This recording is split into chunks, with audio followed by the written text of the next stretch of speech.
Movie के शुरुआत में हम एक हाईटेक सिटी को देखते हैं जहाँ पे एक पुलिस ऑफिसर एक जगह पे जाता है। जहाँ पे वो उतरता है तो वो देखता है कि वहाँ पे चारों तरफ कचरा ही कचरा है। जब वहाँ से वो जा रहा होता है तो उसे एक रोबोट देखने को मिलता है जो कि अपने आप को ही रिपेयर कर रहा होता है। ये ऐसा नहीं हो सकता था क्योंकि रोबोट के सिस्टम में अपने आप को रिपेयर करना ये नहीं लिखा होता है, जिसके कारण ये पुलिस ऑफिसर कुछ देर सोचता है। उसके बाद वो उस रोबोट को शूट करके मार देता है। जिसके बाद हम एक घरेलू रोबोट को देखते हैं जहां पे उसकी वजह से एक कुत्ते की मौत हो चुकी होती है, जिसके कारण उस घरेलू रोबोट का मालिक बहुत ज़्यादा उस एजेंट को बोल रहा होता है कि इसके वजह से मेरे कुत्ते का मौत हो चुका है। लेकिन वहां पे आया एजेंट जिसका नाम जॉन होता है और ये उस कहानी का मेन कैरेक्टर भी है, वो यहाँ पे उसे बताता है कि हमारे रोबोट की वजह से आपके कुत्ते का मौत हो ही नहीं सकता क्योंकि हमारा रोबोट बहुत ही इंटेलिजेंट है। उसके बाद वो अपना कार्ड उस रोबोट को दिखाता है और अपने हाथ पर उन लोगों के सामने ही चाकू गिरा लेता है। लेकिन वो रोबोट उस चाकू को हाथ पर लगने से पहले ही रोक लेता है, जिसके कारण ये साबित हो जाता है कि वो मौत इस रोबोट के वजह से नहीं हुआ। लेकिन इस फैसले से उस कुत्ते के घर वाले बहुत ज़्यादा नाराज होते हैं। जिसके बाद जॉन अपने घर आता है। उसके घर पे हम देखते हैं कि उसकी वाइफ प्रेग्नेंट होती है। जिसके बाद वो अपने वाइफ के साथ कुछ समय टीवी देखता है। उसके बाद उसके पास एक मैसेज आता है जिसके कारण वो अपने ऑफिस में जाता है। वो अपने ऑफिस जाता है तो उसे एक मैडम मिलती है जो कि रोबोट की जांच पड़ताल कर रही होती है और ये वही रोबोट होता है जिसे उस पुलिस ऑफिसर ने मारा होता है। इन्हें जांच पड़ताल करते समय मालूम चलता है कि इस रोबोट के सिस्टम के साथ किसी ने छेड़छाड़ किया है। जिसके बाद जॉन अपने बॉस से मिलने जाता है। वो अपने बॉस से मिलने जाता है तो वो अपने बॉस को बताता है कि इस रोबोट के साथ किसी क्लॉक स्मिथ नामक बंदे ने छेड़छाड़ किया है। जिसके बाद इसका बॉस बोलता है कि हमें ये सब चीज में नहीं पड़ना चाहिए क्योंकि हम एक सिर्फ इंश्योरेंस एजेंट है। जिसपे जॉन अपने बॉस को बोलता है कि मुझे यहाँ से अब ट्रांसफर चाहिए। जिसपे उसका बॉस बोलता है कि तुम्हें ट्रांसफर चाहिए तो तुम्हें ट्रांसफर मिलेगा, लेकिन तुम्हें इससे पहले इस केस को सॉल्व करना पड़ेगा।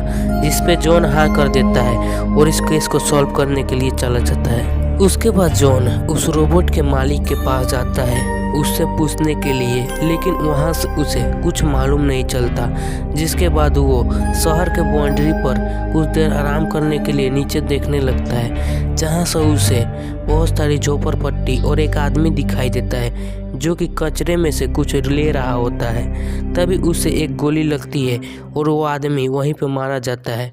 तभी जॉन देखता है कि वहीं पे खड़े एक शूटर ने उस आदमी को मार डाला है, जिसे देख के वो बहुत ज़्यादा हैरान हो जाता है। दरअसल इन लोगों को यहाँ पे शहर के पास आने की इजाज़त नहीं होती है और जो भी यहाँ पे आता है उसे इसी तरह गोली मार दिया जाता है। उसके बाद जॉन नीचे आ जाता है 206 नंबर के रोबोट के बारे में पता लगाने के लिए, जहाँ पे उसे 206 नंबर का रोबोट जो कि एक बिल्डर होता है उसका पता लगा लेता है और उसके पीछा करते करते वो यहाँ पे शहर से बाहर आ जाता है, जहाँ पे वो ऐसी जगह पे आ जाता है जहाँ पे उस आदमी की मौत हुई थी। वहाँ पे वो देख ही रहा होता है तभी वहाँ पे उसके ऊपर किसी ने गोली चला दिया था। दरअसल शूटर जॉन के ऊपर भी गोली चलाने लगता है, जिसके कारण जॉन को छुप के रहना पड़ता है और वहाँ से वो भाग के एक कंटेनर के अंदर छुप जाता है। और जॉन जिस कंटेनर के अंदर छुपा होता है उसी के अंदर वो रोबोट भी होता है जिसे जॉन ढूंढ रहा था। लेकिन वो रोबोट जैसे ही जॉन को देखता है वो खुद में ही आग लगा लेता है और वहीं पे ख़त्म हो जाता है, जिसे देखने के बाद जॉन पूरी तरह से शॉक हो जाता है। उसके बाद उस रोबोट को लैब में ले जाके ये लोग जब जांच पड़ताल करते हैं तो उसके अंदर से इन्हें एक बैटरी मिलती है जो कि बहुत ही ज़्यादा कीमती होती है। जब उस रोबोट को एक्टिवेट करके जॉन उस बैटरी के बारे में पूछता है तो वो रोबोट इसके बारे में बताने से साफ मना कर देता है और जॉन उसके बारे में और दबाव देता है तो रोबोट का फ्यूज अपने आप ही उड़ जाता है। फिर जॉन अपने घर जाता है और अपनी वाइफ को ट्रांसफर वाली बात बताता है, जिसपे उसकी वाइफ बिल्कुल भी खुश नहीं होती और उससे नाराज हो जाती है। जॉन रात में उसी जगह पे जाता है जहाँ पे उस रोबोट को उस पुलिस ऑफिसर ने मारा था। जॉन वहाँ पे जाके जांच पड़ताल करता है तो उसे दीवार में से कोई चीज़ मिलती है। जब उसे देखता है तो वो वही बैटरी होती है जो कि उस रोबोट के अंदर से भी मिला था। उसके बाद जॉन उसी पुलिस ऑफिसर से मिलने जाता है जिसने रोबोट को मारा था। जिसे मिलने के बाद जॉन उसे कहता है कि तुम मुझे क्लॉक स्मिथ नामक बंदे को ढूंढने में मदद करो, बदले में मैं तुम्हें बैटरी दूंगा। जिस पे वो पुलिस ऑफिसर मान जाता है।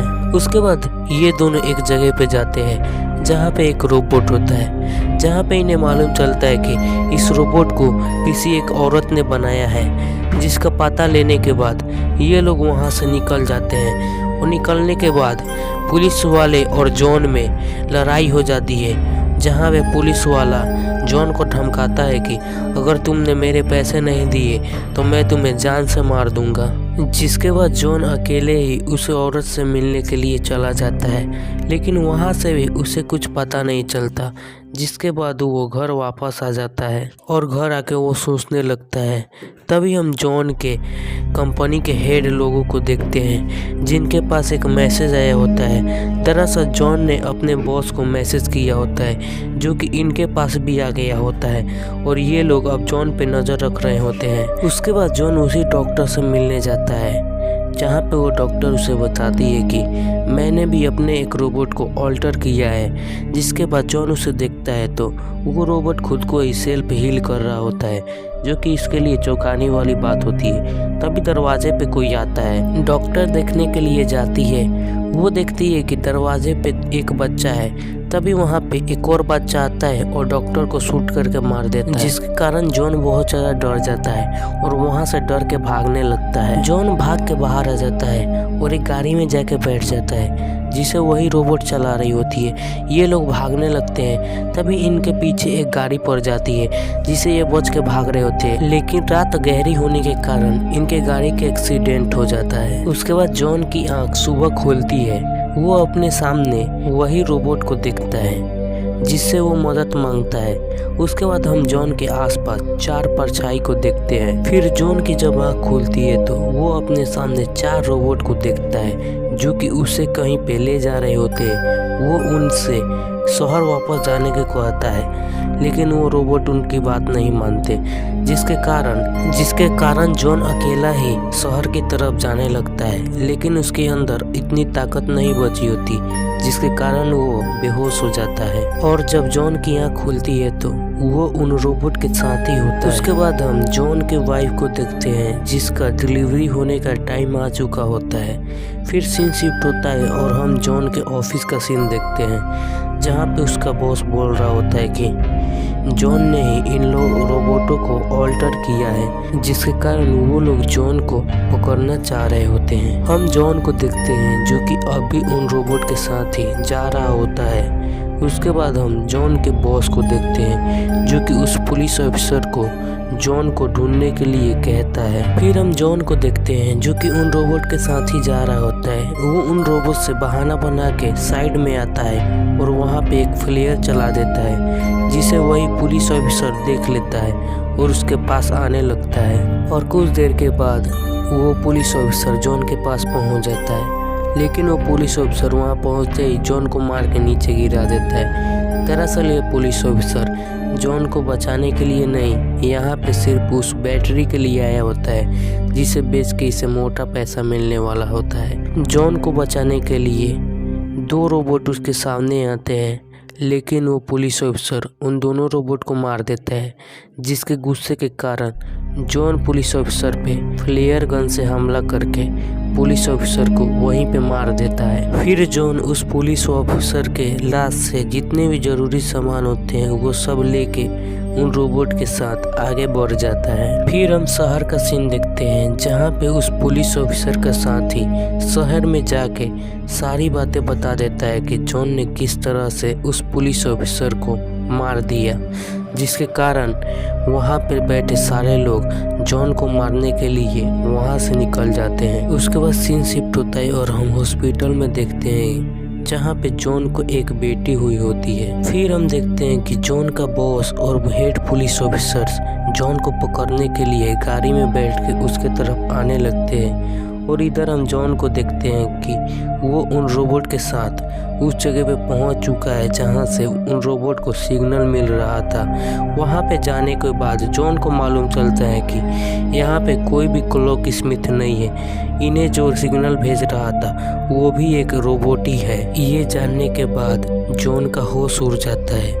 उसके बाद हम देखते हैं कि ये तीनों रोबोट किसी चीज़ पे काम करने लगते हैं और यहाँ पे जॉन समझ जाता है कि अब इंसानों का युग खत्म हो चुका है, अब नए युग की शुरुआत की बारी है। इसीलिए जॉन उनको बैटरी दे देता है। उसके बाद हम जॉन के बॉस और उन हेड पुलिस ऑफिसर्स को देखते हैं जो कि एक जगह पे कैंप लगा के बैठे होते हैं। तभी वहाँ पे जॉन की पत्नी आती है। दरअसल इन हेड पुलिस ऑफिसरों ने जॉन की पत्नी को भी यहाँ बुला लिया होता है। इस कारण से जॉन का बॉस बहुत ज़्यादा गुस्सा हो जाता है और उन पुलिस ऑफिसर पर गन तान देता है, जिसके कारण वो पुलिस ऑफिसर उसे शूट कर देते हैं। और इधर हम उन रोबोट्स को देखते हैं जो कि जॉन को एक कार ठीक करके देते हैं ताकि वो अपने घर जा सके।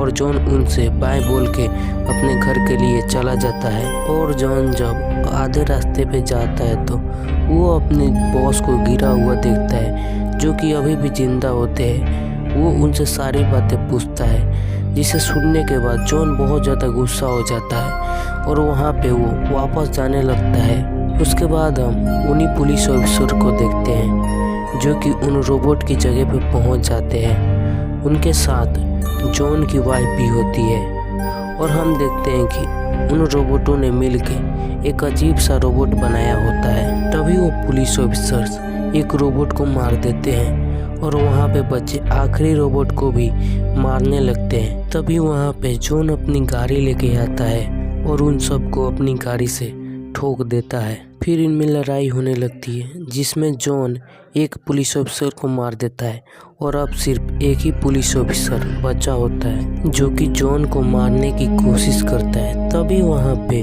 उन रोबोट का बनाया हुआ रोबोट आता है और उस पुलिस ऑफिसर को ब्रिज पर से नीचे ढकेल के मार देता है। उसके बाद वहाँ पे जॉन की पत्नी आती है और ये दोनों भेद मुलाकात करते हैं। फिर यहाँ पे हम देखते हैं कि जॉन उस आखिरी बचे रोबोट को ब्रिज के उस पार पहुँचा देता है और वो रोबोट वहाँ पे जाने के बाद अपना मास्क उतार देती है और ये मूवी यहीं पे समाप्त होता है।